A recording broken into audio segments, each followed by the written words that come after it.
Welcome to British Accent Podcast. Welcome to Podcast Name, the show that helps you take your English to the next level.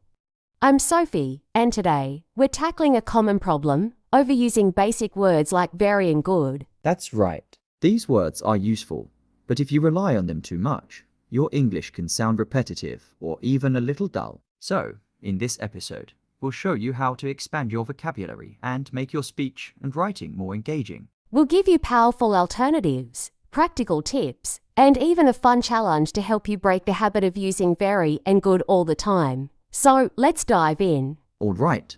Let's start with very. It's one of the most overused words in English. Instead of saying very tired, you can say exhausted instead of very happy. Try ecstatic or overjoyed. These words make your English sound much more natural and expressive. Exactly, and the same goes for good. Instead of saying that's a good idea, you could say that's a brilliant idea or that's a fantastic idea. Choosing the right word can help you sound more fluent and confident. Let's play a quick game. I'll say a sentence with very or good, and you try to replace it with a stronger word. Ready? I'm ready. Hit me with the first one. All right. Instead of saying this meal is very tasty, what's a better way to say it? I'd say this meal is delicious or this meal is mouthwatering. All right, here's another one. Instead of saying very cold, what would you say? I'd go with freezing or icy. It just adds more impact to the sentence. Exactly. And that's the point. When you replace basic words with stronger, more descriptive ones, you sound more fluent and natural. And not just that, it also makes your speech and writing more interesting. Imagine if someone keeps saying very good, very bad, very tired all the time, it gets repetitive. But if you say fantastic, awful, or exhausted, your English becomes much more dynamic. Right. And it's not just about vocabulary, it's about confidence. The more you practice using advanced words, the easier they become a natural part of your speech. So, to everyone listening, start replacing those basic words. Next time you're about to say very hot, try scorching instead. Instead of good movie, say fantastic or captivating. Little changes make a big difference. And a fun way to practice is by reading or watching content where native speakers use a variety of words. Pay attention to how they describe things. It's a great way to expand your vocabulary naturally. Absolutely. Movies, TV shows, podcasts, these are all great sources to pick up new words. And don't just listen passively, write them down, repeat them, and try using them in your own sentences. Yes. And another fun trick is using a thesaurus. If you notice yourself saying the same word too often, look it up and find alternatives. For example, instead of saying very happy, you could say ecstatic or overjoyed. Exactly. And if you're chatting with a friend or language partner, challenge yourself to avoid very for an entire conversation. Instead of very small, say tiny. Instead of very interesting, say fascinating. That's a great exercise. It forces you to think more about your word choices and helps you build a habit of using richer vocabulary. And here's another idea. Try describing your day using expressive words. Instead of I had a very busy day, say I had an overwhelming day or my day was absolutely hectic. It's all about small steps that lead to big improvements. Love it. And remember, the goal isn't to sound overly complicated.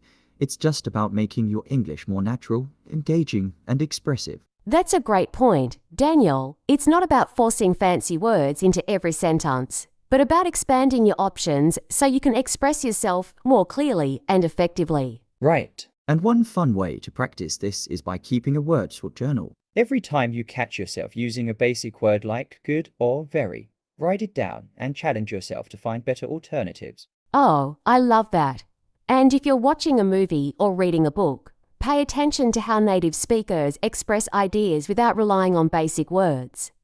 That way, you'll naturally absorb more advanced vocabulary. Exactly. And don't be afraid to experiment. Try using a new word in a conversation, even if you're not 100% sure it's perfect. That's how you learn. Absolutely. And if you ever feel stuck, just remember it's all about progress, not perfection. Expanding your vocabulary takes time, but with consistent practice, it becomes second nature. That's a great mindset to have. And one more tip: when you learn a new word, try to use it in different contexts. For example, if you replace very tired with exhausted, practice saying it in a few different sentences so it sticks in your memory. Yes, and even better, try to connect it to an experience. If you had a long day at work, instead of saying I'm very tired, say I'm absolutely exhausted. Personal connections help reinforce new vocabulary. I love that. Plus, you don't have to memorize a long list of words overnight. Just focus on a few at a time and use them regularly. The more you use them, the more natural they'll feel. That's right. And speaking of practice, another great way to expand your vocabulary is by engaging in conversations where you challenge yourself to describe things differently. Maybe instead of saying that movie was very interesting, you could say that movie was fascinating. Exactly. The key is to make learning fun and natural. Keep exploring new words.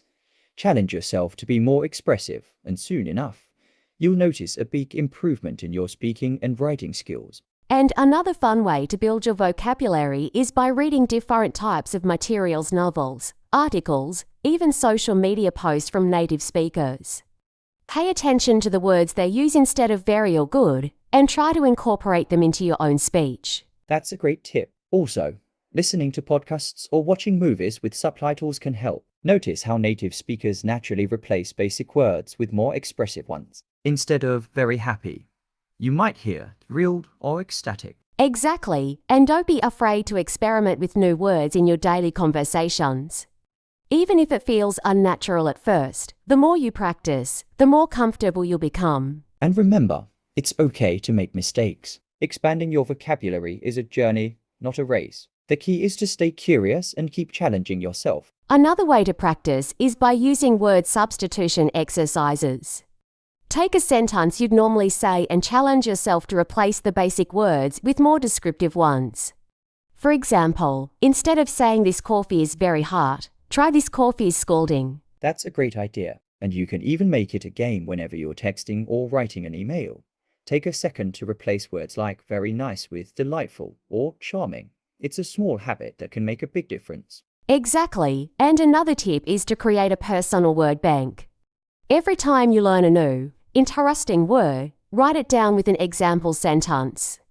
That way, you can review and use them in your daily life. And speaking of habits, try challenging yourself to use at least one new word every day in conversation. Even if it feels awkward at first, it's a fantastic way to make these words part of your active vocabulary. So, to sum it all up, if you want to stop overusing basic words like very and good, start by expanding your vocabulary, practicing word substitution, keeping a personal word bank, and challenging yourself to use new words daily. Exactly. Improving your vocabulary doesn't mean using fancy words all the time, but rather making your speech and writing more precise and expressive. We hope these tips help you sound more natural and confident in English. If you enjoyed this episode, don't forget to follow us and share it with a friend who might find it useful. And let us know what's your favorite advanced word to replace a basic one. Drop it in the comments or message us on social media. Until next time, happy learning. Bye. Bye.